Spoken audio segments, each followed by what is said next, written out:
Bom, boa noite a todos. Queria agradecer a presença nessa noite de vocês, especialmente ao professor Novis, que nos honra estando aqui conosco, e falar antes dar algumas orientações em como nós vamos funcionar nessa reunião, né?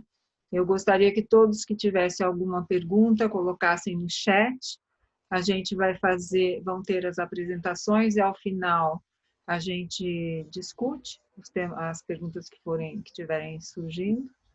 E que todos, por favor, deixem o microfone desligado para não termos interferência nas apresentações, tá certo? Hoje nós teremos 3 palestrantes. Os 3 palestrantes de hoje são neurologistas do Serviço de Neurologia da Santa Casa, do professor Sérgio Novis. E nós os 3 temas que vão ser abordados vão ser acidente vascular cerebral, esclerose múltipla e polirradiculoneuropatias. E nós vamos começar, então, com o Dr. Ricardo Augusto Novis, que ele é professor, então, do curso de pós-graduação em neurologia da PUC, tem título de especialista em neurologia pela ABN e é membro titular da ABM. Então, ele vai nos falar sobre acidente vascular cerebral, e os temas de hoje, então, vão ser a abordagem clássica dessas diferentes doenças com uma visão no momento atual que a gente está vivendo. Então, Ricardo, muito obrigada por participar dessa reunião e pode iniciar a sua apresentação, por favor. Obrigado, Maria Lúcia, boa noite. Agradecer o convite. Uma honra estar aqui participando desse encontro. Nesse modo que eu não estou gostando de chamar muito de novo normal, estou preferindo chamar de um normal transitório, que eu espero que seja transitório e rápido e breve, para que a gente possa, daqui a pouco, estar de volta reunidos e ter esses encontros de maneira presencial. E, então, o tema que foi escolhido para que eu abordasse é acidente vascular encefálico. Bom, então vamos falar de acidente vascular encefálico, o que mudou, e abordar depois alguns tópicos também em relação à infecção pelo coronavírus, né? Antes de falar o que mudou, eu vou falar um pouco do que não mudou, né? O acidente vascular cerebral continua sendo uma doença extremamente grave, prevalente, com uma casuística ainda muito alta, muito elevada, né? Com quase 800 mil novos casos por ano nos Estados Unidos, sendo a grande maioria deles de primeiros eventos. É a 5ª causa de morte nos Estados Unidos, mas é a 2ª no mundo, e em qualquer lugar é sempre a principal causa de sequelas invalidantes. E tem fatores de risco bastante conhecidos e que se dividem em modificáveis e não modificáveis. E que me chamou a atenção quando fui rever e preparar essa aula é essa afirmação desse autor, em que 90% dos primeiros eventos de acidente vascular poderiam ser prevenidos com uma mudança no estilo de vida e controle de fatores de risco, especialmente se essa mudança vem desde a infância, passa pela adolescência, a fase adulto-jovem, né? Então, a gente tem, desde de contato com os nossos filhos, essa educação de bons hábitos de vida, a gente vai estar protegendo eles, evitando que eles possam ter no futuro os acidentes vasculares. Então, a gente vai abordar um pouco aspectos de tratamento, mas a gente sabe que a prevenção primária sempre será a melhor opção em doenças dessa natureza. E falando um pouco sobre o que mudou, a gente tem um marco a partir de 2015, por coincidência, 20 anos depois de 1995, quando o NINDS publicou e foi aprovado o protocolo de trombólise venosa e teve uma grande mudança no modelo de tratamento dessa condição. Em 2015, a gente teve, de novo, uma nova mudança bastante significativa, e que esse é o novo normal mesmo, esse é um bom novo normal, onde a gente tem a abordagem endovascular desses eventos e que não resta dúvida que, se você tem uma grande artéria cerebral obstruída, você poder recanalizá-la sempre será a melhor forma de tratar esse evento. Qualquer pessoa que consegue reperfundir aquela área que foi lesada vai ter uma melhor evolução. Então, esse deve ser sempre o nosso foco. Reperfusão, e a gente hoje vive cada vez mais dentro desse modelo endovascular. E isso foi possível graças ao avanço da tecnologia. A gente dispõe hoje dos stent retrievers e de alguns outros catéteres de aspiração, em que você consegue abordar esses trombos de maneira segura e com uma boa taxa de reperfusão. muito acima até da taxa que a gente obtinha com a trombólise venosa. Então, em 2015, foi protocolado e nós temos essa recomendação para tratamento endovascular. A gente ainda tinha uma restrição de tempo em que a gente tinha que fazer esse tratamento. O cateterismo da artéria tinha que ser feito em até 6 horas do início dos sintomas. Mas já era um avanço e a gente já tinha essa opção a mais para tratar esses pacientes. Algo que a gente já imaginava que chegaríamos lá com o avanço da tecnologia, e de fato isso aconteceu e hoje é a nossa realidade. Isso foi aperfeiçoado, isso foi ganhando novas indicações. Em 2018 tivemos um outro lançamento de um guideline que foi revisto em 2019 e que basicamente mudou um pouco o conceito que a gente tinha da janela de tempo. Então a gente hoje, além da janela de tempo, a gente pensa muito na janela de tecido. É óbvio que o tempo é um determinante, é um fator que a gente sempre leva em conta, mas mais importante que isso é saber se a gente tem ainda tecido para ser salvo. Se a gente tem essa convicção, a gente tem que pensar seriamente em salvar esse tecido, em reperfundir essa área. E o conceito de circulação colateral, que já era importante, ficou ainda mais evidente com a divisão de 3 tipos de circulação colateral e que nos prova que diferentes pacientes vão ter diferentes evoluções com obstruções no mesmo sítio da sua artéria, dependendo da sua circulação colateral. Então, aqui nós temos um exemplo de um paciente com uma trombose cerebral média do lado direito, que tem uma circulação colateral bastante evoluída e, com isso, a área isquêmica final não é tão grande assim. Ao contrário desse segundo exemplo, onde a circulação colateral já é moderada, não é tão boa quanto o anterior, e, com isso, a área isquêmica final já torna-se um pouco maior. E nesse terceiro exemplo, onde a gente praticamente não tem circulação colateral, a classe cerebral média fechada praticamente deixa sem circulação quase que todo um hemisfério, a gente tem uma lesão vascular muito mais extensa. Então, é óbvio que esses 3 pacientes têm janela de tratamento diferente, têm janela de tecido diferente. A gente não vai poder, simplesmente pelo tempo, optar se o mesmo paciente pode receber ou não aquela terapêutica de reperfusão, né? Então, com isso, esses 2 trials que foram lançados basicamente no mesmo número da revista, da New England, em que você tinha o chamado mismatch. No estudo Down, o mismatch era baseado no sintoma clínico, então pacientes que tinham um NIH muito elevado e ainda não apresentavam na ressonância por difusão áreas de necrose que justificavam aquele sintoma, então eram considerados pacientes que deviam ter tecidos em sofrimento mais possíveis de serem resgatados, e o Diffuse, que usa basicamente a questão radiológica, que é o mismatch difusão-perfusão, onde você tem a zona de penumbra bem definida, e quanto a zona de penumbra é alta, a gente pode indicar a reperfusão, falando sempre de grandes artérias, né? Então, aqui o exemplo de imagem, em que a gente tem uma difusão ainda não muito grande. A difusão a gente sabe que representa a área de necrose. Comparada à perfusão, essa diferença entre perfusão e difusão, que nós chamamos de mismatch, é bastante extensa. Então, esse é um paciente candidatíssimo a receber a trombectomia mecânica. Então, essa janela terapêutica foi ampliada com substrato na literatura para que a gente possa agir assim, e é assim que devemos agir. A gente tem que, diante de um paciente com uma artéria principal obstruída, tentar oferecer a ele o melhor tratamento possível. E isso está evoluindo para outras condições, né? A gente ainda tem como protocolo definido nível 1A as artérias de circulação anterior, né? Carótida interna e ramo M1 de cerebral média, mas a gente sabe que trombose de artérias basilar, pela sua gravidade, a gente pode também realizar esse tipo de intervenção com bom resultado.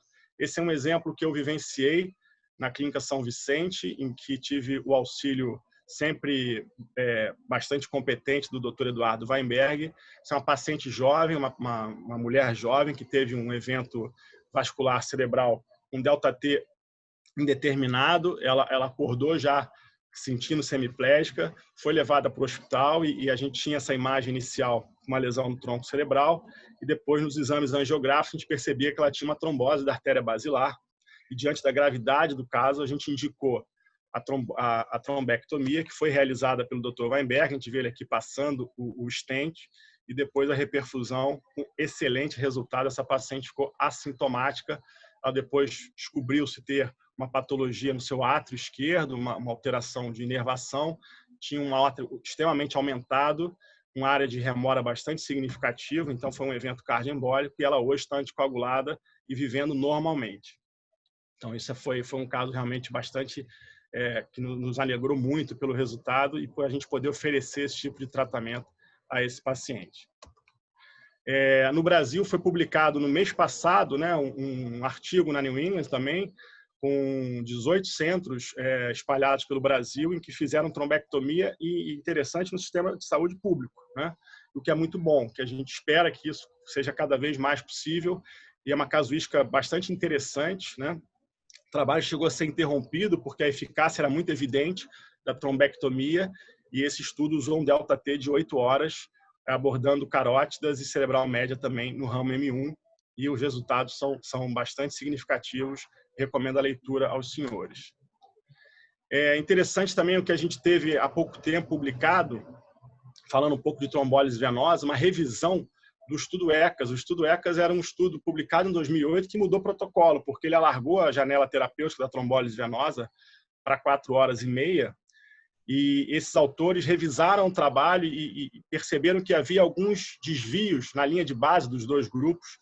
Eles reajustaram isso e a conclusão é que não há melhora significativa para trombólise após 3 horas. Então, a tendência é que esse protocolo seja revisto.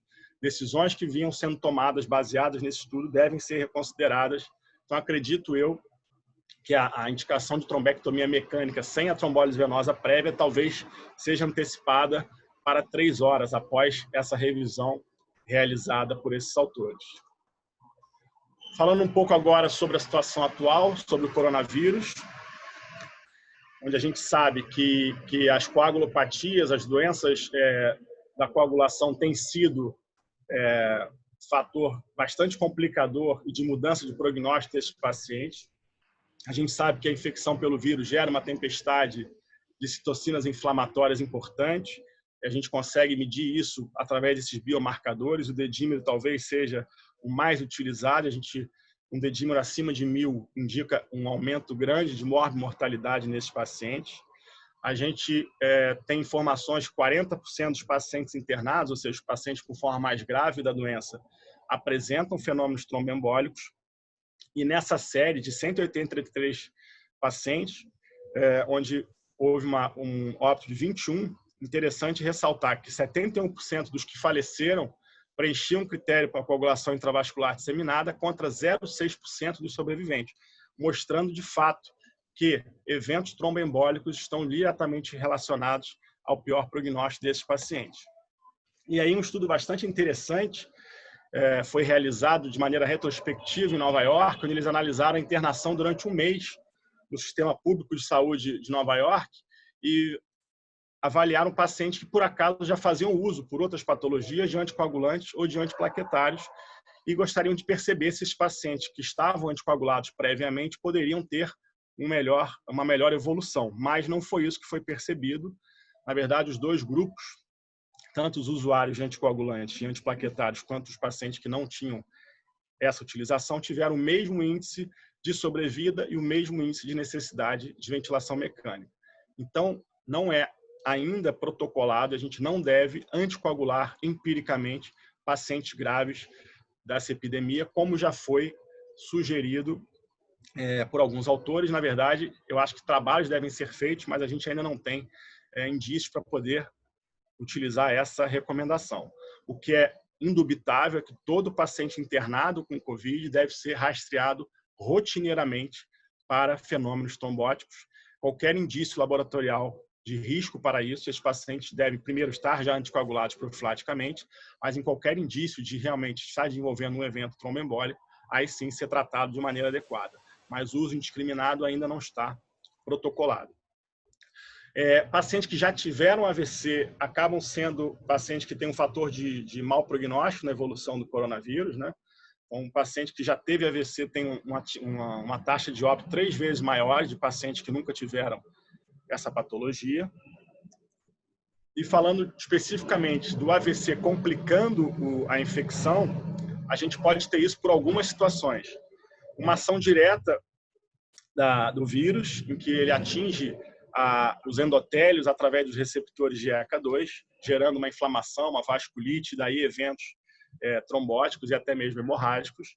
Você pode ter a cascata inflamatória que nós citamos anteriormente, gerando uma coagulopatia ligada a sepsis ou coagulação intravascular disseminada. Você tem alterações miocárdias que os pacientes podem desenvolver e, com isso, também você pode ter fenômenos cardioembólicos. E você pode ter uma destabilização da placa de ateroma. A gente sabe que isso acontece em sepsis, de modo geral. Você tem uma placa estabilizada, uma placa regular, e aquela cascata inflamatória acaba fraturando essa placa, e isso pode também gerar um evento vascular. E você também tem relato de pacientes que, inadvertidamente, ou os pacientes ou os médicos que o vinham tratando, resolveram suspender seus antiplaquetários, seus anticoagulantes, diante da infecção, com medo de alguma complicação hemorrágica. Isso não deve ser feito, a não ser que haja uma contraindicação muito absoluta. Mas os pacientes que fazem uso de anticoagulantes ou de antiplaquetários, se são acometidos pela infecção do coronavírus, devem continuar usando essas medicações. A apresentação mais comum é do acidente isquêmico, mas a gente tem casos de acidentes hemorrágicos e também de trombose de seio venoso. No hospital da polícia, eu acompanhei uma paciente jovem que fez uma trombose de seio venoso muito extensa. Eu, infelizmente, não tenho imagem aqui, porque lá no hospital a gente não está conseguindo imprimir essas imagens, a gente está apenas com laudo escrito e exame na tela, então não ficou muito boa a qualidade da imagem, mas foi uma menina que fez uma trombose extensa de seio sagital, seio transverso, foi até jugular. Ela, por acaso, tinha uma comorbidade, ela já tinha uma síndrome de anticorpo antifosfolipídio. Na verdade, ela não sabia ainda. Ela tinha uma história de aborto prévio e depois, no decorrer da internação, a gente acabou fazendo esse diagnóstico associado. O Departamento de Doença Cerebrovascular da ABN fez um trabalho bastante interessante, publicou recentemente nos arquivos, sobre como a gente deve lidar com os pacientes de AVC durante a pandemia. E esse trabalho leva em conta alguns aspectos. Um deles, achei bastante interessante, que é a segurança dos profissionais de saúde que estão lidando com esses pacientes. Principalmente pacientes que fazem um evento vascular sem muito sintoma respiratório e você acaba não sabendo dessa possibilidade dele ter o coronavírus. Então, os profissionais de saúde podem ficar expostos, achando se tratar de um acidente vascular sem essa comorbidade. Então, no artigo, eles deixam bastante claro tudo que deve ser feito de cuidado, coleta de PCR, tomografia de tórax, para você direcionar onde deve colocar esses pacientes, deve ficar nas unidades comuns de acidente vascular ou nas unidades para pacientes com suspeita do coronavírus. E nesse trabalho, assim como na literatura mundial, o que tem sido preconizado ainda é que os pacientes com coronavírus que sofrem acidente vascular devem ser tratados da mesma maneira que os pacientes de acidente vascular, ou seja, havendo indicação, fazer trombólise venosa, fazer a trombectomia mecânica, independente deles ter ou não o coronavírus. Mas esse trabalho francês, bastante interessante, mostra que a evolução dos pacientes com coronavírus que fazem acidente vascular de grandes vasos, ela é pior comparada à população de AVC sem essa comorbidade. Aí tem uma série de 10 casos em Paris de acidente vascular de grandes vasos. Primeiro, mostrando que 7 pacientes não tinham sintomas ou sintomas muito leves da Covid-19.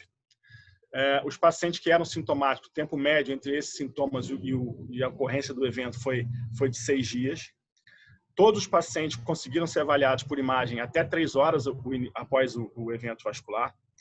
5 pacientes tinham lesão em mais de um território, mostrando essa cascata inflamatória, esse estado protrombótico desses pacientes, fazendo tromboses multivasculares ou, eventualmente, eventos cardioembólicos. 5 receberam a trombólise venosa e todos fizeram trombectomia mecânica. Porém, de todos que fizeram, 9 tiveram boa recanalização, porém, 4 reocluíram e 6 foram a óbito. E nenhum teve uma recuperação sintomática precoce. Esses autores, inclusive, terminam o artigo dizendo que eles não têm uma casuística para poder mudar esse protocolo, eles ainda acham que você deve investir nesses pacientes de maneira convencional, mas eles pontuam se talvez em pacientes com Covid, que evoluem com esses acidentes vasculares, se o tratamento tem que buscar alguma outra linha, talvez imunossupressores, agentes que vão frear essa cascata inflamatória para que o resultado seja melhor. Por fim, uma reflexão que fica, isso é um efeito colateral esperado da pandemia, de doenças que continuam acontecendo, mas que não estão sendo atendidas pelo colapso do sistema de saúde. Então, você tem nesse trabalho, em que você tem relato de vários centros do mundo, uma queda em média de 23% a 40% do atendimento de acidente vascular nas unidades de stroke espalhadas pelo mundo. E eles tentam colocar razões para que isso tenha acontecido. A primeira delas é o medo de ir ao hospital, né? Os pacientes estão em pânico de ir a qualquer ambiente hospitalar e serem contaminados pelo vírus. Então, um paciente que tem, às vezes, um acidente vascular mais leve pode não ir, não buscar essa ajuda. Existe também esse isolamento dos idosos. Os pacientes idosos estão sozinhos, com cuidadores menos treinados, sem contato com seus familiares e, às vezes, não estão sendo diagnosticados. Eles podem estar tendo sintomas e não está sendo percebido que isso pode ser um evento vascular. A dificuldade no contato com os serviços de emergência, pelo aumento da demanda. Existe uma possibilidade de estar havendo uma menor incidência mesmo de AVC em razão de alguma mudança de hábito, menos estresse físico, menor poluição, mas eles acreditam que isso seja o efeito menos importante. O que comprova isso é que os casos leves, com NIH menor que 5, são os que estão ainda mais reduzidos na procura pelo atendimento, né?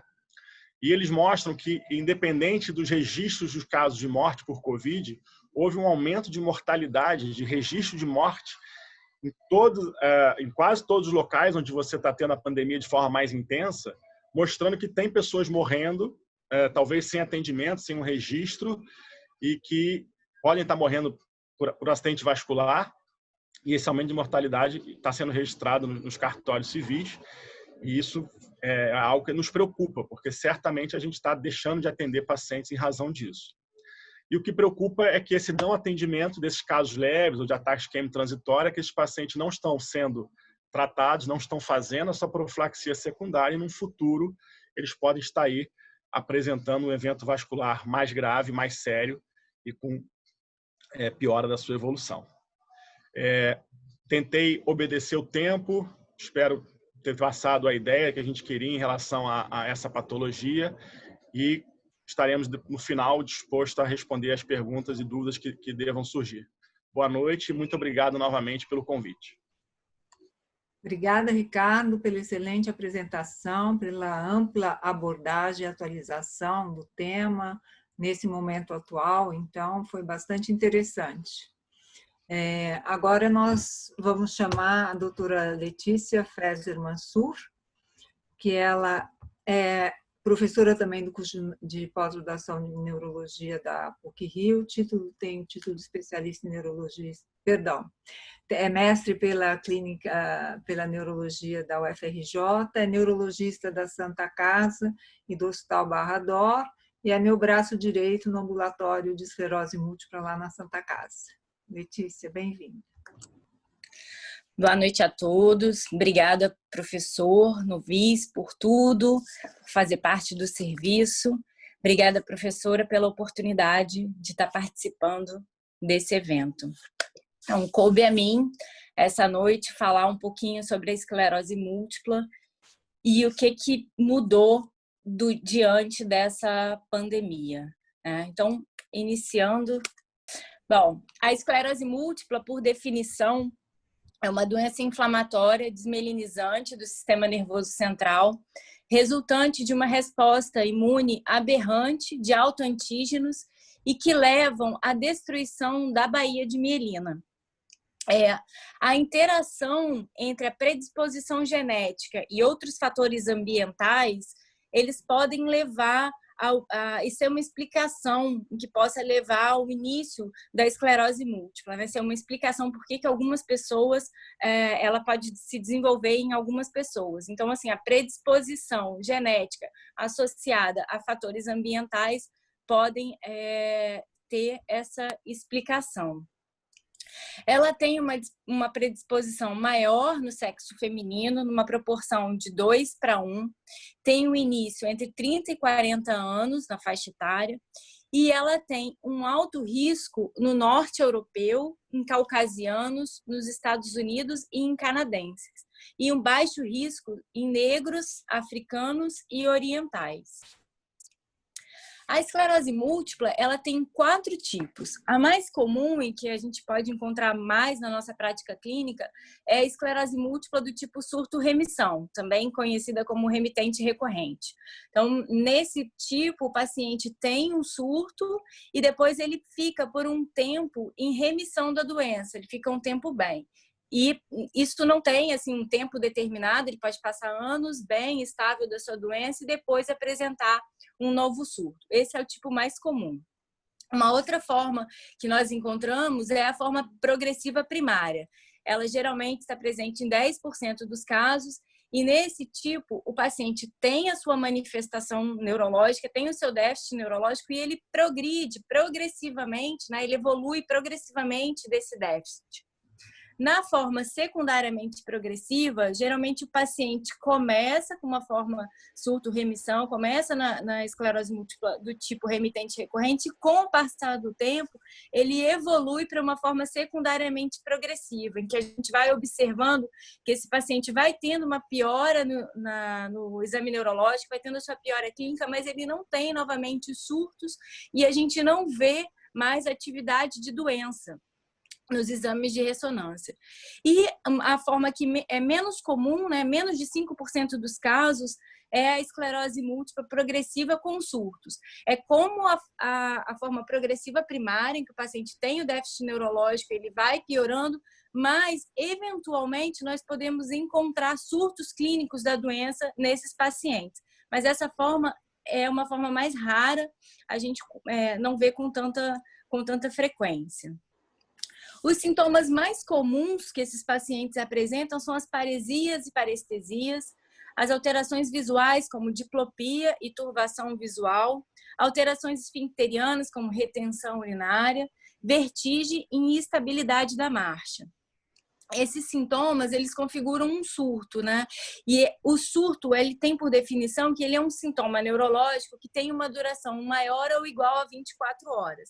E a gente sempre dá essa orientação para os pacientes, para que quando percebam que tenha essas manifestações, que eles observem por quanto tempo essa manifestação está durando, né? E quando ela tem uma duração maior, de 24 a 48 horas, é um sinal de alerta e configura um surto clínico da doença.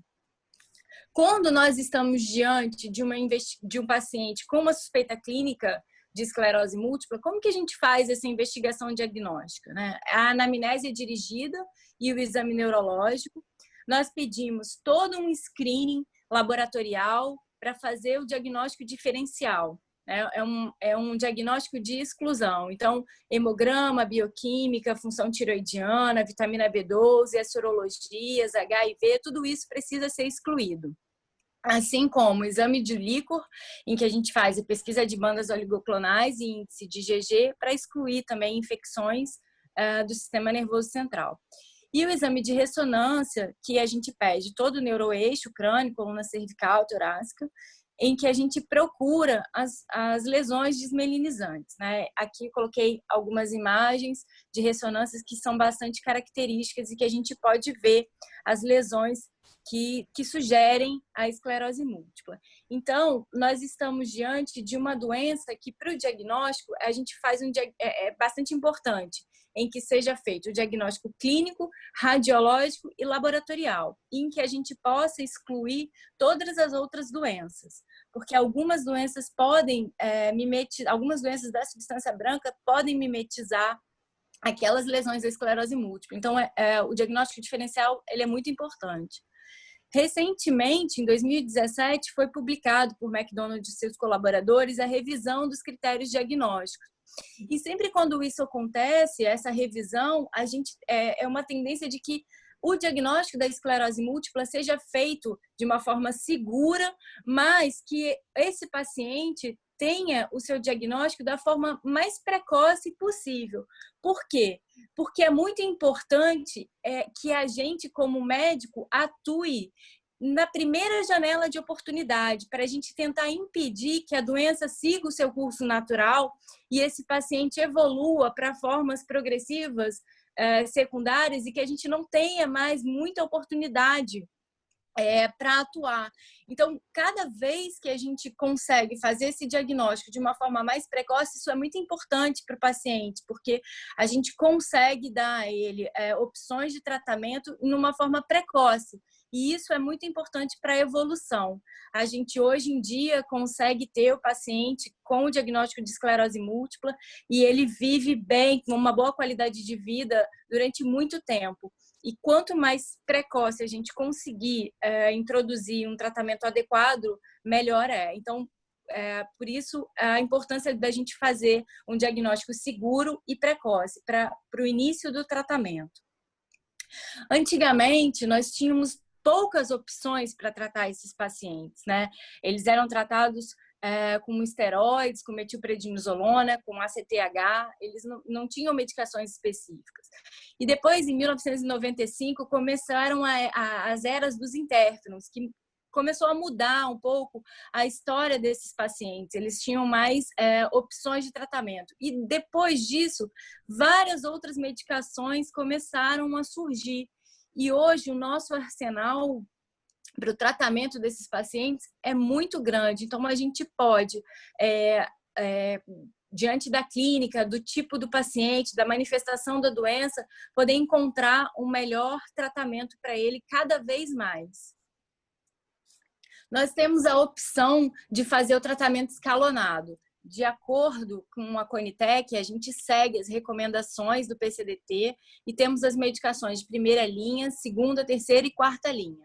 Na primeira linha, a gente tem os anticorpos, o acetato de glatiramir, os interferons, o dimetilfumarato e a teriflunomida, em que nós precisamos, a gente inicia o tratamento desses pacientes e conforme eles vão evoluindo e tendo necessidade, a gente vai escalonando até chegar na quarta linha, de acordo com o protocolo e o PCDT da Conitec.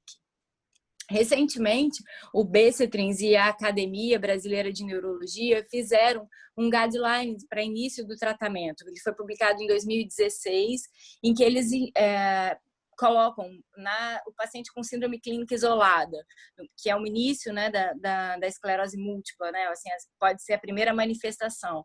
Quando esse paciente tem um baixo risco de conversão, ele não tem indicação de início de tratamento, mas quando esse paciente é um paciente que tem a sua manifestação, mas ele apresenta um alto índice de conversão, com alguma lesão na ressonância, e a gente vê ao longo de um tempo que ele pode assumir outras lesões na ressonância, você já está indicado a iniciar o tratamento desse paciente. Na esclerose múltipla remitente recorrente, com baixa atividade, os interferons, a teriflunomida, o dimetilfumarato.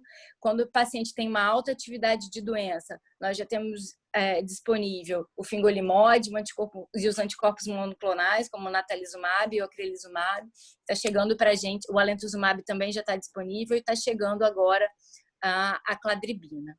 Para a esclerose múltipla secundariamente progressiva, nós não temos nenhum tratamento indicado. E para primariamente progressiva, recentemente chegou o ocrelizumab, em que ainda não está no PCDT, não está disponível na Conitec, mas a gente consegue ainda utilizar essa medicação. E até então nós estávamos tranquilos, né, assim, com as nossas dificuldades e burocracias diárias do nosso início de tratamento e do manejo desses pacientes, mas aí chegou o ano de 2020, né, e tudo ficou um pouco mais confuso. Em janeiro de 2020, nós tivemos o primeiro caso de Covid nos Estados Unidos. Em fevereiro, o primeiro caso de Covid no Brasil, que foi um paciente que veio de uma viagem internacional, se não me engano, da Itália, e chegou em São Paulo. E aí, em março de 2020, a OMS decretou uma pandemia. Nós ficamos bastante preocupados como que a gente ia lidar com esses pacientes e com relação às medicações que eles tomavam, né? E aí os guidelines foram aparecendo e as recomendações foram surgindo. Era tudo muito novo e a gente foi lidando com cada situação à medida que elas iam acontecendo, né? A MS International Federation considerou que os interferons, acetato de glatiramir e o natalizumab para o início de tratamento, quando você precisasse iniciar algum tratamento, ou até manter o interferon, o acetato de glatirame e o natalizumab, você teria uma segurança. E individualizar o tratamento com fingolimod, dimetilfumarato, teriflunomida e o ciponimod, que não está disponível para a gente aqui ainda, mas já é uma realidade para eles. Então, com essas outras drogas, o tratamento deveria ser individualizado. O BC30 também fez as suas orientações, que é o nosso comitê, o Comitê Brasileiro, e ele orientou que a beta-interferona, o acetato de glatirame e a teriflunomida seria seguro, nós poderíamos usar sem nenhuma restrição, iniciando ou mantendo o tratamento dos nossos pacientes. O fumarato de dimetila, que nós precisaríamos discutir, porque é uma medicação que pode induzir uma linfopenia. Então, teria que ser um pouco mais discutido até com o paciente. O fingolimod também a gente precisaria pensar melhor e ver sem maiores restrições na manutenção, só mesmo a questão da linfopenia. O natalizumab, poderíamos manter esse tratamento e avaliar, se fosse necessário, a extensão da dose. Em vez de ser utilizado de 4 em 4, a cada 4 semanas, nós poderíamos utilizar a cada 6 semanas, porque aí você protegeria o seu paciente da ida a um hospital ou uma clínica de infusão. Ele ficaria mais em casa, então um tempo seria um pouco maior. Era uma opção que a gente teria se houvesse essa necessidade. E o ocrelizumab, o rituximab, o alentuzumab e a cladribina seria mais prudente que se fosse adiado a primeira dose ou se o paciente precisasse fazer a segunda dose da medicação, em que se a gente pudesse postergar um pouco essa nova infusão, seria interessante. E o tratamento do surto, o que a gente tem para fazer? A gente teria a pulsoterapia com corticoide venoso. Qual é uma opção? Nós fazemos a pulsoterapia 1 grama por 3 dias. A gente poderia fazer uma dose maior para expor esse paciente a menos idas ao hospital. Então, talvez pudéssemos fazer uma dose de 1,5 grama para esse paciente ir 3 dias no hospital para ele ser menos exposto às idas. Então, isso é uma questão que a gente poderia conversar. E tem a disponibilidade de fazer a pulsoterapia com corticoide oral, mas a metilprednisolona oral ela não está disponível no Brasil. Uma opção seria a manipulação dessa medicação, mas a gente não sabe a gente foi ver uma época e era bastante oneroso para o paciente, então não era todo mundo que poderia utilizar. E não tem nenhum estudo que comprove essa manipulação da segurança, Se a biodisponibilidade seria a mesma que o venoso. Então, a gente também ficou nessa situação um pouco receosa. Mas, quando o paciente precisar fazer a pulsoterapia, ele era indicado, mesmo com a pandemia, se fosse necessário. O que a gente pensou era em situações em que o paciente tinha algum surto sensitivo, de repente postergar um pouquinho, observar um pouco mais esse paciente. Essa era uma opção. E eu terminei com uma foto da Santa Casa. Esse é o nosso ambulatório, que eu tenho a honra de trabalhar com a doutora Maria Lúcia. Desde 2006 eu sento lá do lado dela todas as terças-feiras e eu só tenho a agradecer por todas as oportunidades e aprendizado. Obrigada. Obrigada, Letícia. Parabéns aí pela apresentação. Muito boa essa revisão. E agora eu vou chamar a doutora Xênia Colnaghi-Novis, que ela é professora do curso de pós-graduação em Neurologia da PUC, tem título de especialista em Neurologia pela ABN e de Neurofisiologia pela SBNC, é mestre em Neurologia pela UFRJ, vice-presidente da ABN Rio de Janeiro, a NERD, responsável pelo setor de eletromiografia da Santa Casa e do Hospital da Gamboa. Obrigada, Xênia. Obrigada, professora Maria Lúcia, pelo convite e honra de estar aqui. Eu queria começar citando uma frase que eu escuto do Dr. Sérgio desde que eu entrei na residência, que ele falava assim: ninguém é obrigado a nada, a não ser que se comprometa. Diante dessa frase, nesse tempo difícil que nós vivemos na nossa Santa Casa, né, estrutural, ou fora a pandemia, eu vejo qual é o sentido que nós que trabalhamos na Santa Casa temos, né? É o comprometimento. A gente está lá por amizade, por respeito, admiração dos profissionais que estão lá e tenta, acima de tudo, manter a Santa Casa viva com essa sementinha que o Dr. Sérgio plantou e do qual você floresceu, né, professora Maria Lúcia, nos chefiando, né, de uma forma primorosa e mantendo esse serviço unido e muito respeitoso. Então, isso são as primeiras palavras que eu queria dizer. E agora, vou compartilhar minha tela, porque vou falar sobre síndrome Guillain-Barré ou polirradículo neuropatia. Então, deixa eu compartilhar aqui.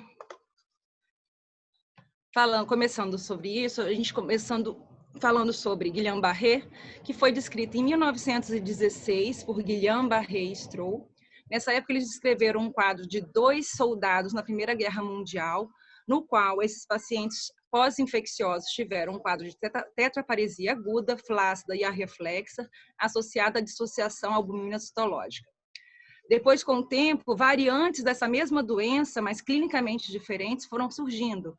As mais clássicas que a gente pode citar é a síndrome de Miller-Fisher, que é a tríade de oftalmoparesia, arreflexia e ataxia. Mais recentemente, a encefalite de Bickerstaff, que associado à tríade, nós teríamos a hipersonolência ou a hiperreflexia. A taxa de incidência varia entre 0,4 a 3,25 casos em 100 mil habitantes. Tem uma maior incidência no verão, pode ocorrer em todas as idades, mas tem um certo predomínio no sexo masculino. Pensando em questões neurofisiológicas, a gente divide a síndrome de Guillain-Barré em condições sensitivo-motoras ou motoras puras, nessa classificação de 2001, e na divisão de desmelinizante axonal, certo? Com aqueles codinomes, a IDP, ANSAM, AMAN e a MND. A importância da gente fazer o estudo neurofisiológico nesses pacientes é muito relacionada a prognóstico. Um paciente com desmelinização tem um quadro de recuperação muito mais rápido, enquanto que o paciente que tem a forma axonal tem um prognóstico pior e uma recuperação mais lenta. Então, às vezes é importante a gente entender um pouco mais esse paciente inicialmente. Quanto à fisiopatogenia, a gente já é sabido que a versão desmelinizante da doença, anticorpos ainda não conhecidos, vão agir na bainha de mielina, ativando o complemento, macrófagos. Então, há uma destruição da mielina, mantendo o axônio preservado. Na forma axonal, desde 1990, por um grupo japonês, foi identificado anticorpos antigangliosídeos que atuavam nos nódulos de Ranvier, tanto da raiz quanto do nervo, e esses autoanticorpos iam destruir o axônio, mantendo a bainha de mielina preservada. Já a síndrome de Miller-Fisher, que também é uma forma axonal da doença, você tem esses autoanticorpos agindo nos fusos neuromusculares, por isso você ia ter dentro da tríade a ataxia, e também os anticorpos agindo nos nervos oculomotores, por isso a oftalmoparesia dentro da tríade. Também é sabido que esses anticorpos podem agir no sistema reticular ativador ascendente, por isso que na encefalite de Bickerstaff nós temos alterações de nível de consciência. Essa classificação de 2014 agrupou a síndrome de Guillain-Barré em 2 grandes grupos, o síndrome de Guillain-Barré e Miller-Fisher. Isso tinha a ver com a proximidade de anticorpos antigangliosídeos que partilhavam cada tipo de síndrome e os locais de acometimento e a clínica desses acometimentos. Então, nesses 2 quadros, o grande marco é Fisher clássico, mas você vê que existe vários outros subtipos incompletos de pode esquecer ao ver um paciente e não sempre pensar numa síndrome completa e para isso ter que fazer o diagnóstico de Guillain-Barré. Essa figura mostra algum daqueles subtipos citados. Aqui, o Guillain-Barré da forma tradicional, podendo acometer nervos cranianos. O Guillain-Barré pegando só a parte motora de membros inferiores. O Guillain-Barré afetando a parte bulbar, cervical e braquial, também uma forma axonal da doença. O Guillain-Barré afetando apenas os nervos faciais, além de parestesias distais. E as duas formas mais clássicas do grupo da síndrome de Miller-Fisher, que seria a oftalmoparesia com a ataxia ou a oftalmoparesia ataxia mais alterações de nível de consciência. Em 2014 também foi feito o critério de Brighton. Esse critério, que é de 494 pacientes mais importantes para você classificar um paciente com Guillain-Barré. Esses critérios, quanto mais critérios, itens você tivesse, maior o nível de certeza desse diagnóstico. E você vê que fraqueza bilateral, normalmente simétrica, e hipo e arreflexia eram quase mandatórios para você ter esse nível de certeza. Um pouco, esses conceitos foram, com o tempo, melhor estudados e revistos. Também eles falaram de um nadir, um tempo até o platô da doença, de 28 dias, seriam 4 semanas, no líquor, células normais, proteínas aumentadas e a neurocondução mostrando algum subtipo da doença. Então, em relação àquela questão do Brighton, que a gente falou, naquele estudo de 2014, dos 97% dos pacientes com síndrome de Guillain-Barré, 97% desses pacientes, eles chegaram ao seu platô de evolução em 4 semanas, e todos em 6 semanas. Porém, a gente tem que lembrar que existe a questão da flutuação clínica durante o tratamento. O que é isso? O paciente pode flutuar clinicamente em até 8 semanas, ainda em virtude do tratamento, e ainda está dentro desse curso monofásico. Se o paciente evoluir com flutuação clínica acima de 8 semanas, a gente deve considerar a possibilidade de, na verdade, isso ser um caso de um CIDP de início agudo e pensar até na troca de tratamento, trocando a imunoglobulina para a corticoterapia, caso esse paciente não esteja tendo um bom resultado inicialmente. E outra questão que foi vista é que em menos de 10% pode ocorrer a recorrência da Guillain-Barré. Então, isso pode acontecer, porém, quando recorre, pode ser uma síndrome mais grave. A outra questão que a gente colocou lá, como a reflexia, um parâmetro muito importante, nesses 2 estudos citados, você vê que esses estudos tiveram pacientes com reflexos normais ou até exaltados, dentro de um quadro clínico de síndrome de Guillain-Barré, podendo até ter encontrado sinal de Babinski em nível sensitivo. Então, a gente não pode excluir um paciente com síndrome de Guillain-Barré por alguns achados de sistema nervoso central ou reflexos normais.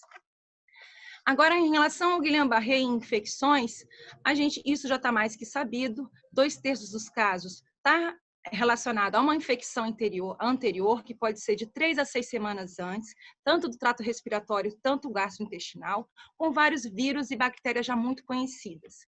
Em 2015, a gente lembra da nossa epidemia de Zika vírus, no qual todos os serviços do nosso Brasil inteiro foi observado ao longo desse tempo um aumento importante de casos de Guillain-Barré. Nesse estudo que eu vou citar do Rio de Janeiro, 40 pacientes, 35 dos 40 pacientes que tinham Guillain-Barré naquela fase da epidemia, 35 estavam com Zika positivo. Quer dizer que naquele período da epidemia de Zika vírus, houve um aumento de número de casos de um caso por mês, em tempos de não Zika, para 5,6 casos por mês, mostrando realmente a correlação entre Zika e síndrome de Guillain-Barré. E agora nós temos esse coronavírus trazendo essa pandemia, e que, sim, houveram casos que foram relatados de Guillain-Barré em 2002 e 2012, e agora em 2019 também passaram a existir casos do coronavírus e Guillain-Barré.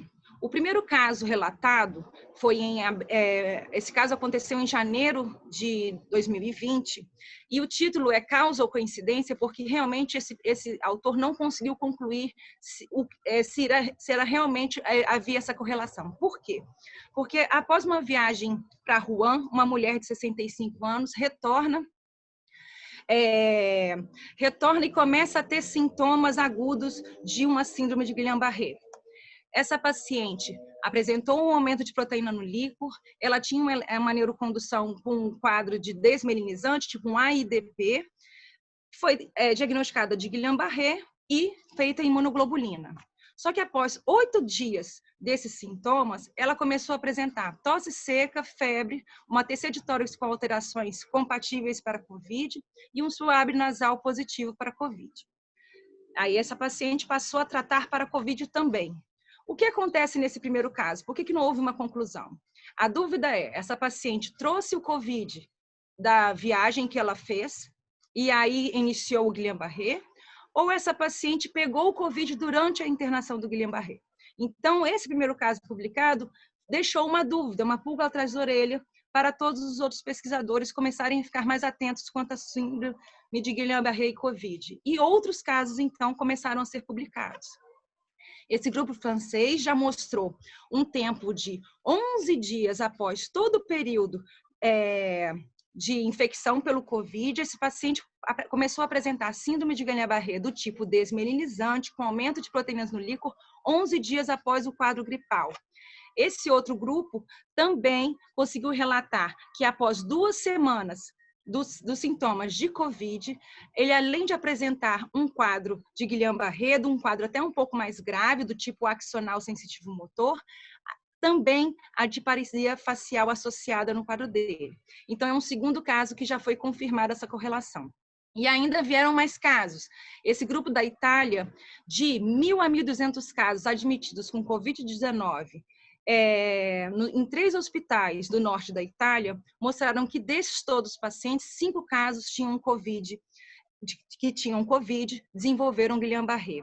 Esses pacientes, de uma forma interessante, desses 5, 4 desses pacientes, além do Guillain-Barré, tinham alteração dos nervos faciais, nenhum com sintomas autonômicos. De 3 daqueles pacientes, tinha aumento de proteína no líquor. De 3 desses pacientes era a forma axonal da doença e 2 a forma desmielinizante. Todos eles foram tratados com imunoglobulina, um tendo que fazer plasmaférese num caso mais grave. Esses outros 2 artigos que eu vou citar fala da questão de sintomas muito leves de COVID no início da doença, desenvolvendo em seguida um quadro neurológico muito importante. Se observar nesse primeiro caso, a paciente apresentou apenas anosmia e ageusia transitória, que na sequência de 3 semanas ela apresentou um quadro de AIDP, com aumento de proteínas no líquor, sendo um fechamento neurológico importante para um quadro de COVID muito leve. Essa outra paciente mostrou um quadro apenas de tosse seca, que após 3 dias desenvolveu um quadro de Guillain-Barré, ainda da forma mais grave, que é a forma axonal sensitiva motora. Esse outro artigo vai chamar a atenção de uma outra questão. Esse quadro foi uma paciente vinda de uma área endêmica de COVID-19, que teve febre baixa e tosse. Nesse momento, ela teve um SWAB negativo. Após 10 dias desses sintomas iniciais respiratórios, ela teve um quadro de Guillain-Barré, mas que ainda a gasometria estava normal. A eletromiografia mostrou um padrão misto, desmelinizante e axonal, e tinha aumento de proteínas no líquor. Começou a tratar com imunoglobulina. Porém, mesmo no tratamento da imunoglobulina, a paciente continuou evoluindo, tanto do seu quadro neurológico, ela foi piorando, inclusive apresentando nesse momento a neuropatia facial, que no início ela não tinha, associada à agitação psicomotora e piora daquela saturação. Quando ela foi fazer o segundo SWAB, e aí que foi visto que, na verdade, o SWAB estava positivo. Então, esse artigo quis chamar a atenção que, apesar essa paciente ter iniciado sintomas respiratórios leves antes do quadro neurológico, ela teve uma piora clínica e respiratória clínica respiratória e neurológica ocorreram simultaneamente, sugerindo que esse caso poderia ser de uma para-infecção e não uma pós-infecção, do qual é o nosso clássico Guillain-Barré, é pós-infeccioso, mas da mesma forma que foi descrito no Zika vírus, naquela epidemia, existiam casos para-infecciosos. Esse outro artigo mostrou os outros tipos de síndrome de Guillain-Barré, no quadro de Miller-Fisher, no qual, além da anosmia, geosia, o paciente teve a oftalmoparesia, ataxia de marcha e a reflexia, com o anticorpo antigangliosídeo positivo, uma recuperação rápida. Esse outro artigo descreveu um outro quadro de Miller-Fisher de uma forma incompleta, no qual ele possuía a reflexia e oftalmoparesia, porém ele não possuía ataxia. E nesse artigo foi um pouco discutido a questão da fisiopatogenia do Guillain-Barré no COVID, porque existia sempre a discussão, é um efeito direto do vírus ou isso é uma indução imune aberrante. E ele concordava no artigo que isso seria uma condição imune aberrante, não um efeito direto do vírus. Por que ele dizia isso? Porque todos os casos, tanto os deles quanto os casos que ele revisou, nenhum dos pacientes com COVID e Guillain-Barré tinham PCR positivo no líquor. Então, não teria uma invasão direta do vírus no líquor. Esses pacientes com SARS e COVID-2 aumentavam o nível plasmático de citocinas pró-inflamatórias, também pensando nessa questão imune. Fora a presença naquele primeiro paciente que eu citei, da síndrome de Miller-Fisher, que tinha o anticorpo antigangliosídeo positivo, pensando então que o mecanismo seria imune, não um efeito direto do vírus. E um outro artigo mostrando uma variante clínica rara do Guillain-Barré, que é um quadro de paralisia facial isolada, só que na presença pós-Covid, mas na presença do aumento de proteínas no líquor, esse paciente foi considerado como pós-Covid.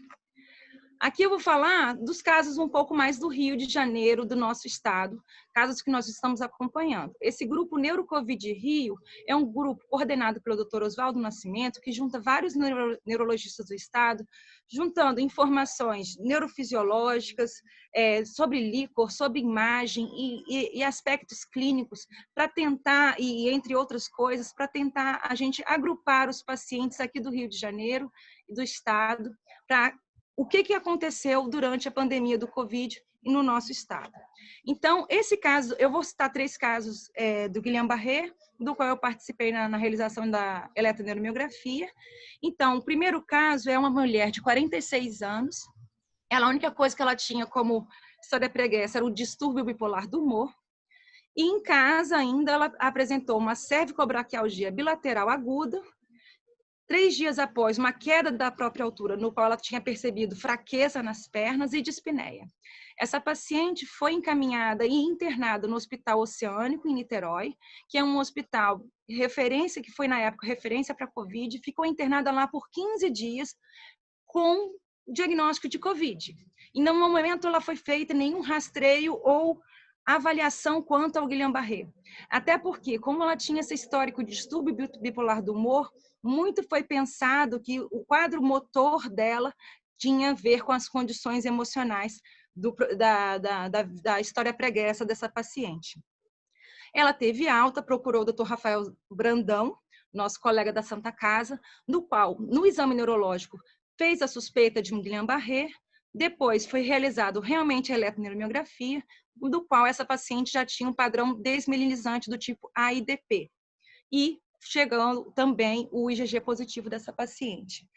É interessante que houve uma demora tão grande para pensar no diagnóstico de Guillain-Barré, que tanto o Rafael e quanto eu estava fazendo o exame, essa paciente já estava melhorando da disfagia, melhorando do quadro motor.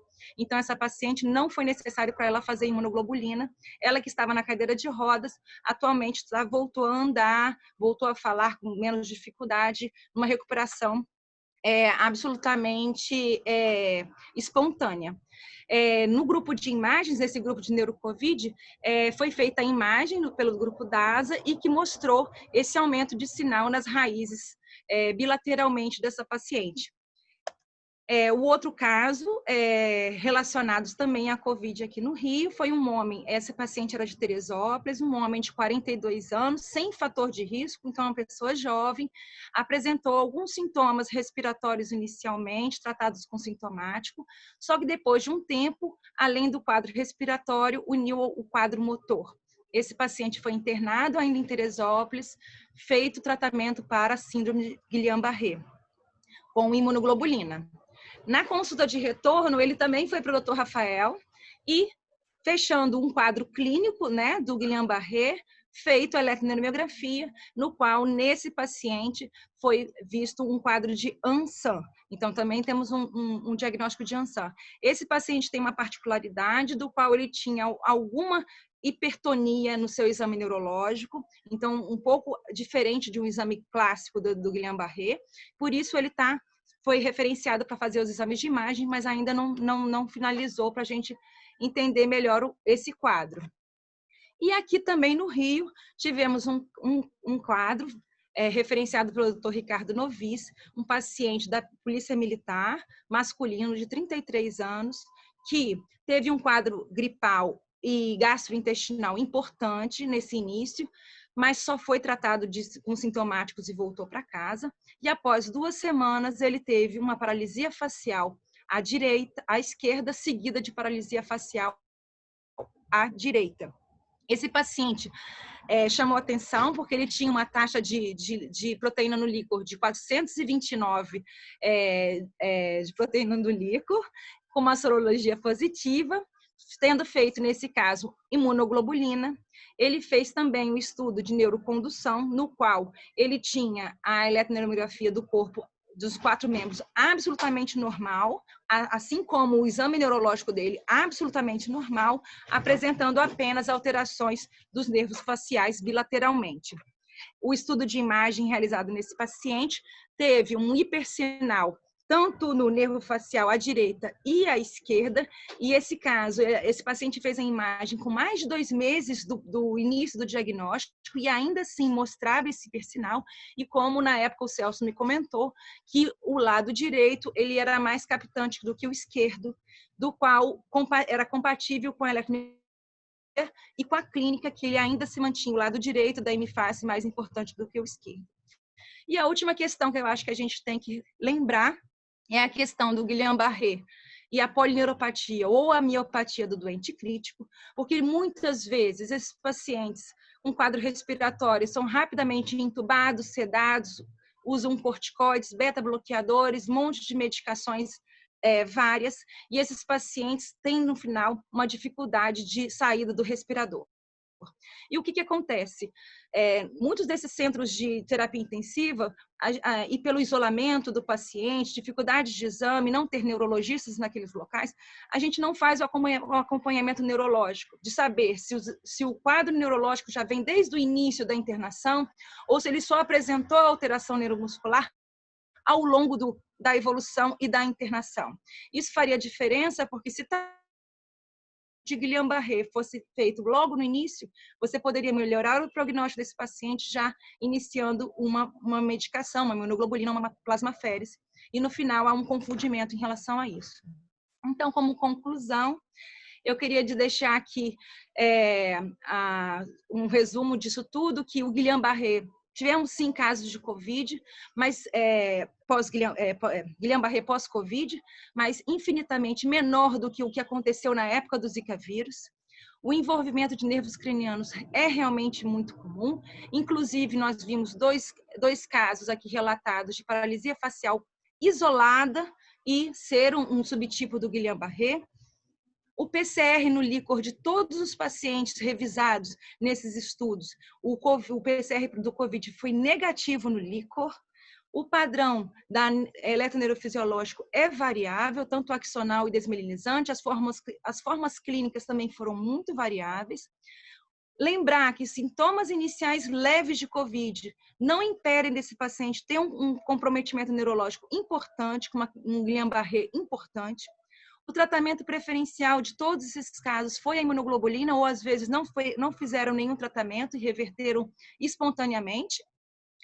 E aquela história que talvez também existiram casos subnotificados, porque esses pacientes, talvez, nesse centro de terapia intensiva, talvez não tenham sido vistos de uma forma melhor por um neurologista, né? De uma forma mais adequada, para, de repente, já daquele início, daquele quadro de internação, ter visto uma situação neuromuscular que pudesse ter o diagnóstico de Guillain-Barré e não foi feita inicialmente. Então, é isso que eu queria falar. Agradeço a todos e boa noite para todos. Vamos agora abrir as discussões, né, professora? Isso. Muito obrigada, Xênia, excelente apresentação. Então, como a gente viu hoje, né, o título dessa reunião é a Neurologia Revisada, exatamente por isso, a abordagem desses 6 temas, 3 na semana passada e 3 hoje, mostrando que, na verdade, a gente precisa olhar essas patologias no momento atual com outros olhos e entender melhor e saber como lidar com cada uma delas, né? A Letícia e eu no ambulatório de esclerose múltipla, a gente sempre, todo mundo que lida com essa doença, sempre muito estressado, como fazer, o que fazer com esses pacientes, e as condutas foram sendo mudadas, assim como a gente viu na apresentação do Ricardo, que ele finaliza, né, questionando se a abordagem desses pacientes não precisaria ser diferente, também no tratamento agudo desses pacientes com AVC, a Xênia mostrando as dificuldades também no diagnóstico desses novos pacientes. Então, acho que a gente está num momento de muito aprendizado, né, em doenças já conhecidas, que a gente, na verdade, tem que ter outros olhos e que ainda temos muito que aprender, né? E a cada dia surgem novas orientações, novas visões, novas experiências, e a gente tem que estar atento a tudo isso. Então, eu queria abrir a sessão para as questões. Quem quiser, não tem nenhuma questão no chat que eu vi, não sei se a Milene tem alguma lá no Facebook, que ela iria passar para a gente, mas aqui no nosso chat não tem nenhuma. Se alguém quiser fazer algum comentário, professor. Eu quero falar. Pode falar. Bom, eu só quero contar uma pequena historinha. Cumprimentando todos os expositores e a boa ideia de fazer de vez em quando essas reuniões, eu me lembrei muito, enquanto corriam as palestras, do professor Julindo Couto, que foi meu mestre. Uma vez, indo com ele a Brasília, de carro, porque ele não entrava em avião, o que foi uma coisa trágica, e eu perguntei a ele, professor, quando é que uma pessoa pode dizer que é mestre? Eu pensando que ele ia me responder coisas incríveis, quando tem não sei quantos trabalhos publicados, quando faz conferências no estrangeiro, nada disso. Ele olhou para mim e disse, olha, você é mestre quando discípulos seus passam a te ensinar. De maneira que um dos agradecimentos que eu tenho que fazer hoje é que essa tropa que falou me fez sentir-se mestre, porque são meus alunos e eu aprendi muita coisa com eles. Agora, outra coisa que ele me dizia é que o vírus, seja qual for, é neurotrópico. Vírus adora tecido nervoso. Como eu diante de feijoada, quer dizer. É uma comida que eles apreciam. Então, qualquer vírus pode causar. O que me agradou agora é perceber que o Covid não ataca tanto, porque não são casuísticas exuberantes. A quantidade que a gente tem de Covid-19, o número de casos neurológicos, se for colocado para um estatístico, ele diria que não é uma estatística que impressione. Agora, o que é muito importante é o que a Xênia salientou, que é a ausência nas unidades de terapia intensiva de alguém que saiba fazer o exame neurológico. Eu, lá na São Vicente, batalhava com aquela turma toda, me ofereci para dar cursos de semiologia nervosa, porque não é raro que só quando o neurologista chega o exame neurológico é feito. No meu tempo de Santa Casa, você pegava a papeleta da Santa Casa, quando chegava exame neurológico, você botava assim, a transversal, clinicamente normal. Mas não tinha pesquisado nem o reflexo patelar. Por quê? Porque a concomitância, por exemplo, de síndrome de Guillain-Barré mais Covid-19 pode fazer a síndrome de Guillain-Barré evoluir mal e o Covid-19 também. Porque ambos dão insuficiência respiratória. Se estiverem somados, o seu alerta para esse problema tem que ser maior. Mas, de qualquer maneira, quero cumprimentá-los. A Letícia fez uma belíssima exposição e é o novo mundo. Eu penso igual ao Ricardo. Será muito triste se os serviços, as faculdades, se apaixonarem pelo Zoom. Eu acho que o próprio nome foi muito bem dado. Zoom, quer dizer, uma coisa que deve passar, é feito um vento. Agora, se ficar, a gente vai perder muita coisa. Termino citando James Pitágoras de Matos, meu querido amigo do Oswaldo, que dizia o seguinte: no fundão, a gente andando por aqueles corredores, um dia ele me segurou e disse assim: Sérgio, você já pensou que a gente aprende nesses corredores? Porque você ia andando pelo corredor, batia com um cardiologista, com um endocrinologista, com um nefrologista. Oi, como é que vai? Imagina você, agora surgiu uma coisa nova para não sei o quê. A gente saía dali e tinha aprendido uma informação nova. E pelo Zoom você vai ouvir aquela exposição e terminou. Mas meus parabéns e estimulo a Maria Lúcia que não pare de fazer essas reuniões. Acho que elas são extremamente proveitosas. Obrigada, professor. Professor Oswaldo, aí que está abrilhantando a reunião. Eu que, ao contrário, acho que é a oportunidade de poder estar aqui conversando com vocês, né? E assistindo as apresentações, foram magníficas. Estão me ouvindo bem ou não? Porque até a história do Zoom, Sérgio, você tem razão. Às vezes não sabe nem se está sendo ouvido, entendeu? E é verdade, eu acho que quando a gente tromba no corredor dos hospitais e tudo mais, é quando a gente aprende. Sempre foi assim. Sempre foi assim.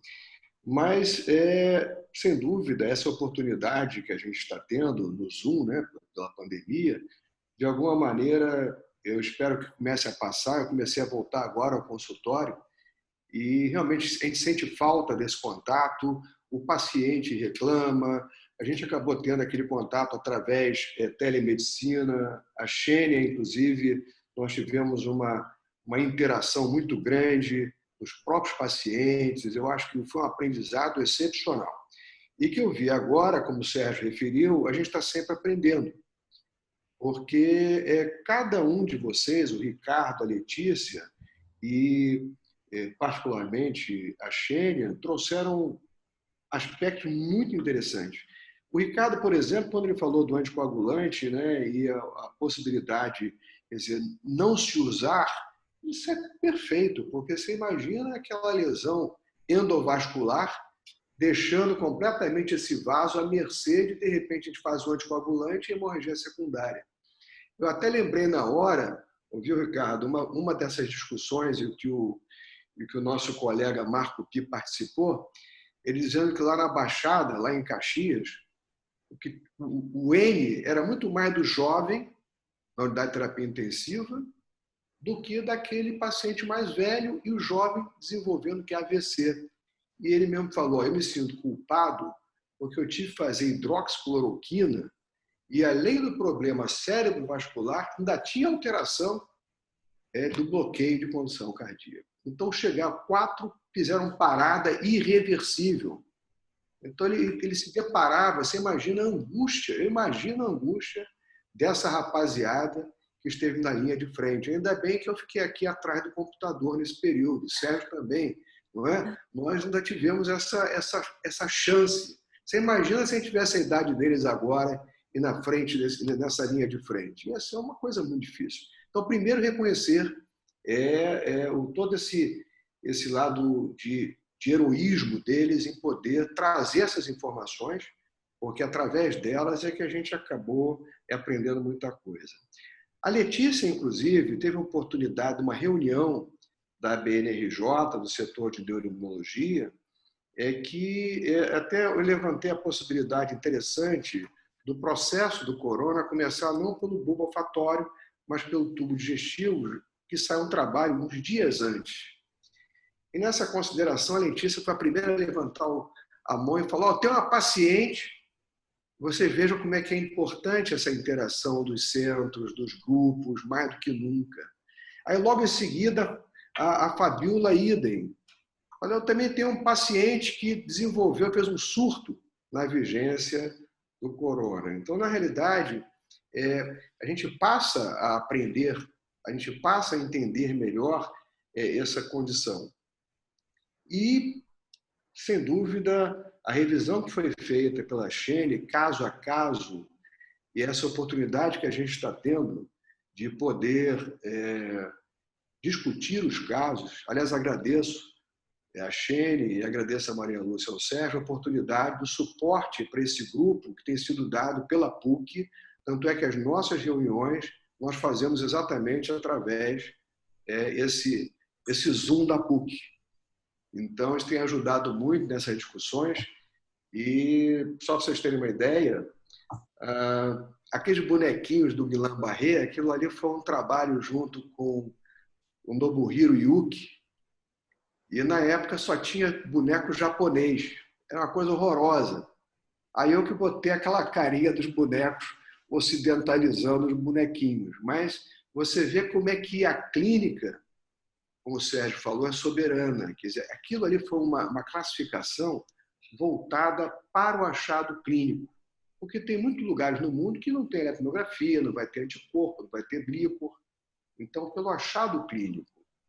E mais importante ainda, quando a Shane discute, o fez muito bem, quanto à questão da síndrome parainfecciosa. E por que isso? É um país pobre como o nosso, e na época do Zika, a gente chegou a publicar na Neurology casos em que foram tidos como de Guillain-Barré, mas não eram de Guillain-Barré, porque houve uma concomitância do quadro infeccioso. E o Sérgio, todos nós já vimos situações em que o paciente se queixa de parestesias. É um quadro de uma polineuropatia mais de predomínio sensitivo na vigência de um quadro viral que a Xênia muito bem mostrou naquele percentual inicial da relação dessas condições parainfecciosas. Então, essa é a grande discussão agora no coronavírus. E ainda há pouco o Sérgio até falou da questão que a síndrome de Guillain-Barré também dá problema respiratório e o corona também. Entendeu? Então, a questão aí é de se ver a temporalidade. Os achados eletrofisiológicos são de grande importância, a gente tem discutido isso. Ontem, até conversando com o Rafael Brandão, de um caso que ele viu, que fez paralisia facial, depois, então, concomitante parestesias, tem um padrão de desminização, mas foi concomitante com quadro agudo da Covid. Então, seria uma condição parainfecciosa ou seria pós-infecciosa? Não é? Caberia fazer imunoglobulina? Essa que é a grande questão. Porque se a gente usa um tratamento caro e que, evocando a aula do Ricardo, não esqueçamos que imunoglobulina tem um peso molecular elevado. Se você tem lesão endotelial pela Covid, pode complicar a função renal desse paciente e assim por diante. Então, pode ser um elemento complicador. Daí, melhor a gente fazer um diagnóstico e aguardar. E esse paciente, por exemplo, melhorou espontaneamente, sem nenhum tratamento. 10 ou 15 dias depois, ele estava ótimo. Acho que menos de 15 dias, ele estava ótimo. Então, eu que tenho a grata satisfação de poder aqui ouvir 3 apresentações brilhantes e que a gente sempre vai aprendendo, vai sempre acumulando. Esses trabalhos agora do NeuroCovid nada mais é do que um grupo de estudo e que praticamente todos aqui que falaram durante esse período têm participado, têm colaborado e a gente tem aprendido muito mesmo. Tá? Vai sair um trabalho agora, viu, Ricardo? Daquele caso de diplegia facial, que encabeçado pelo Celso Gino, chamando a atenção dos achados em vários casos de paralisia facial, paralisia envolvendo o abducente, mostrando que na condição parainfecciosa a gente pode encontrar essas paralisias de nervos cranianos isoladas ou de neuropatias cranianas múltiplas. Então a gente tem aprendido muito. Eu acho que mesmo na época do Zika vírus, o Brasil, de um modo geral, o Brasil como um todo, concorreu muito com o conhecimento da infecção pelo Zika vírus. E a gente já tem visto casos, trabalhos aqui apresentados, por exemplo, o Marcos Túlios e alguns colegas que têm mostrado implicações em termos de bases fisiopatológicas muito interessantes. E eu acho que o Brasil concorre para o conhecimento de um modo criterioso, mostrando já a maturidade da nossa neurologia e, particularmente, o que nos deixa muito felizes, né? Eu fui aluno do Sérgio, então, o que nos deixa muito felizes, como discípulo dele, é considerar, Sérgio, que você vê que o Rio de Janeiro, tá, daqui a pouco, já dando aula, mostrando para esse mundo afora da qualidade do carioca, da rapaziada aqui do Rio de Janeiro. Né? Então, eu o parabenizo por isso. Eu acho que o Sérgio tem uma escola e eu fui professor da PUC também, do curso de pós-graduação da PUC, e eu tenho muito orgulho disso. E, sem dúvida, eu acho que o Rio pontifica e está dizendo por que veio. E essa geração, que eu digo, os jovens de agora, que mais do que nunca estão mostrando esse trabalho, como o Sérgio falou, quer dizer, a gente é o mestre quando os nossos alunos ensinam a gente. Eu me posiciono, eu ombreio com o Sérgio nessa posição. Então, muito obrigado a vocês. Obrigada, Oswaldo, aí pela sua participação. Vai ter ata dessa reunião, não? Se tiver, deixa registrado. Sérgio, está ouvindo? Sérgio, abre aí abre o microfone. Estão ouvindo? Pode falar. Então, registrar na ata que o Dr. Oswaldo Nascimento é o único ex-aluno que eu tenho de barba branca.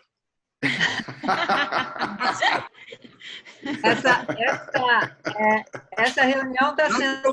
Mas depois é macróbio, uma coisa impressionante. Mas ele foi professor do Oswaldo. Passei em revista aqui agora, não me recordo de outro de barba branca. Veja quantas gerações, professor. Então, isso também que o Oswaldo falou, né, com relação a, por exemplo, os casos que a gente tem dúvida se vale a pena, paciente com paralisia facial, se vale a pena fazer imunoglobulina numa condição de COVID, com uma hipercoagulabilidade aumentada. Isso mostra bem a situação que o professor Novi sempre comenta, né, da arte da medicina. Né? Nem sempre a gente tem todas as evidências, todos os parâmetros para tomar determinadas atitudes e a gente tem que usar o bom senso, né, para tratar melhor os nossos pacientes. Então, isso também é muito importante nesse momento difícil que a gente está vivenciando, principalmente quem está ali na linha de frente. Né? Então, a gente tem que tomar bastante cuidado. Na dúvida, eu acho que o exame de líquor pode ajudar muito.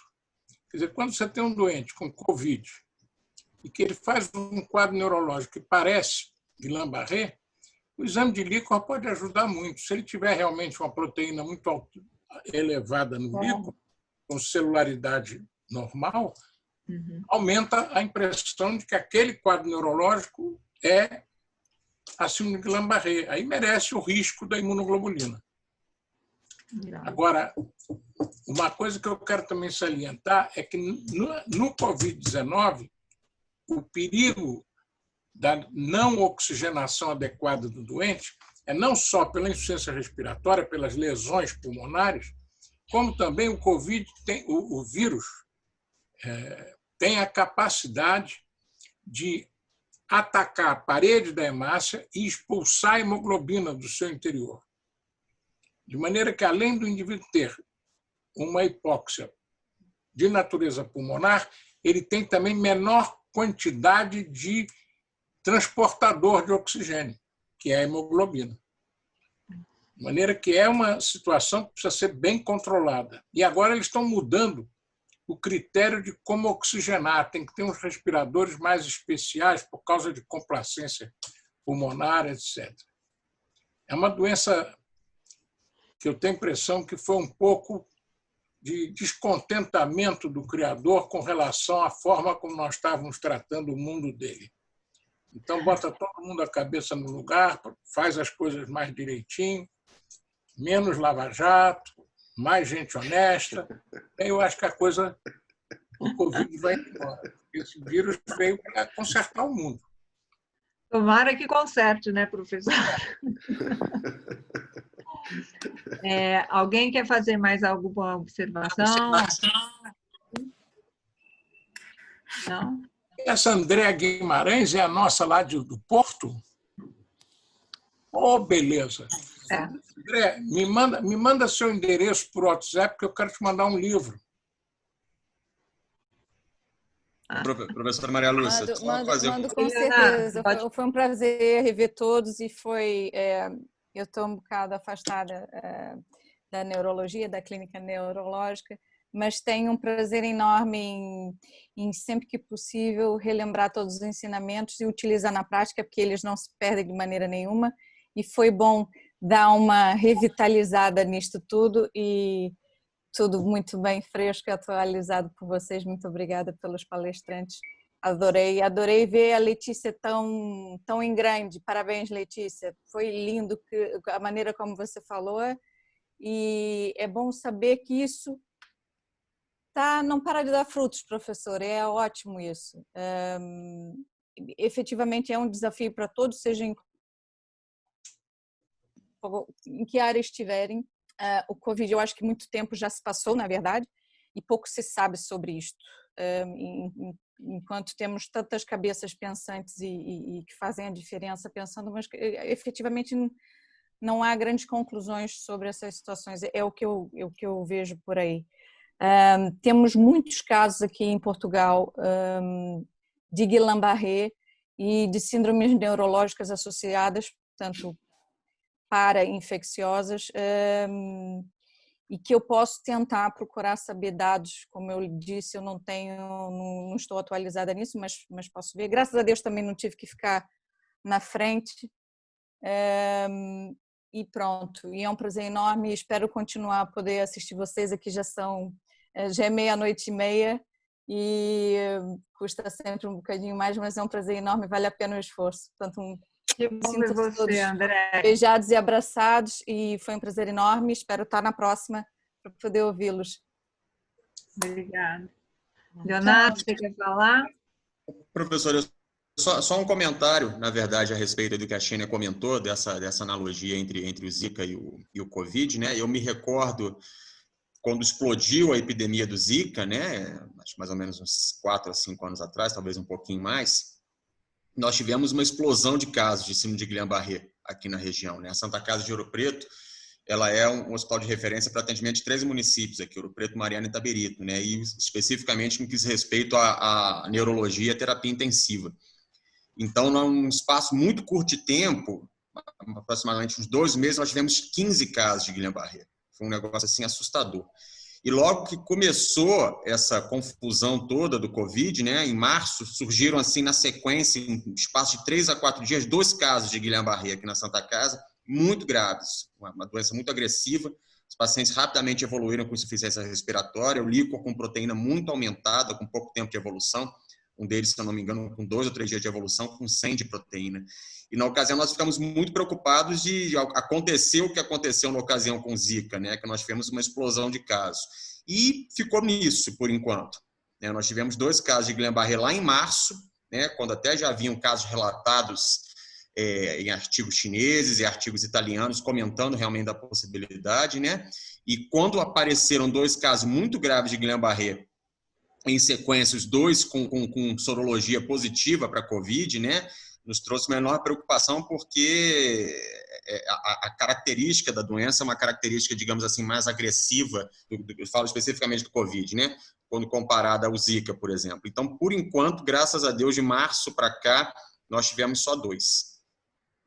Mas na ocasião do Zika foi algo explosivo, muitos pacientes. É verdade, é isso que está sendo Maria Lúcia, relatado. nessa reunião está ocorrendo também uma coisa muito rara. Não sei se vocês perceberam, mas eu, como pai, percebi. O Ricardo e a Xênia unidinhos no mesmo retângulo. Vocês não calculam a alegria que eu tive de ver isso. Não está sendo muito comum isso, mas não. Fica o marido lá em cima, a mulher cai embaixo do outro lado. Esses dois juntinhos me deu uma alegria enorme. Sem máscara, hein? E sem máscara. Fabíola, obrigada pela presença. Felipe, vocês querem fazer algum comentário? Maria Lúcia? Oi. Eu queria só fazer uma observação quanto ao comentário do Leonardo Brandão, que é muito importante. Quer dizer, a partir de março, o Leonardo não viu tanto o Guillain-Barré. Não. Não é? Não. Então, isso aconteceu em Ribeirão Preto, e conversando com o Wilson Marques, um grande amigo que eu tenho, então a gente se comunica com frequência. Isso aconteceu em função da vacina H1N1. Então, vários casos surgiram pós-vacinais, por isso é que você viu uma sequência de casos. Então, a gente teve muito cuidado para separar estes casos dos casos relacionados ao Covid. Então, essa proximidade, possivelmente essa situação em que o quadro antecedeu a positividade para o Covid, provavelmente o indivíduo foi vacinado para H1N1. Então, a gente tem que ter uma atenção especial a isso. Você vê que você deixou claro um número que chamou a atenção, e realmente maior do que agora. Se você imaginar quantos casos nós vimos aqui no Rio de Janeiro, praticamente foram os casos vistos pela Xênia, pelo Rafael, foram muito poucos. O pessoal aqui no Barra d'Or. A Renata também. A Renata, exato. No Copa Dorne 1, lá em Chicago, o Ivan, tá? E eles não tiveram nenhum caso de síndrome pós-infecciosa, então, muito pequeno o número. Agora, a sua observação foi muito importante, Leonardo. Isso. Essa observação dele é muito importante. Não vai ter Covid-19, vai ter um bando de Guillain-Barré. Isso aí. Exatamente. É isso que eu estou pensando. Essa é a preocupação. Concordo, Sérgio. É isso aí. Para a Xênia está bom, né? Ah, cruzes, doutor Sérgio. Bom, então, se ninguém quer mais fazer nenhum comentário, Fabíola? Não sei se ela está aí ainda. Estou sim, professora. Eu acabei escrevendo no chat e queria parabenizar vocês aí pela essa iniciativa maravilhosa, que apesar da distância física, mas nos une muito. Pelas excelentes aulas, eu não consegui chegar a tempo de ver todas por inteiro, mas o que eu pude assistir foi de excelente qualidade, não esperaria diferente. E é uma honra poder participar aí desse grupo e estar junto com vocês. Parabéns a todos. Obrigada da sua presença. Obrigada, Fabíola. Queria agradecer a presença de todos, a participação, aos 3 palestrantes que foram excelentes. Obrigada pela disponibilidade de estarem aqui essa noite, né? Acho que todos ganhamos com isso. E vamos prometer nos reunir numa próxima oportunidade para trocar experiências e aprendermos sempre cada vez mais, tá certo? Muito obrigada a todos, uma boa noite e até a próxima, então.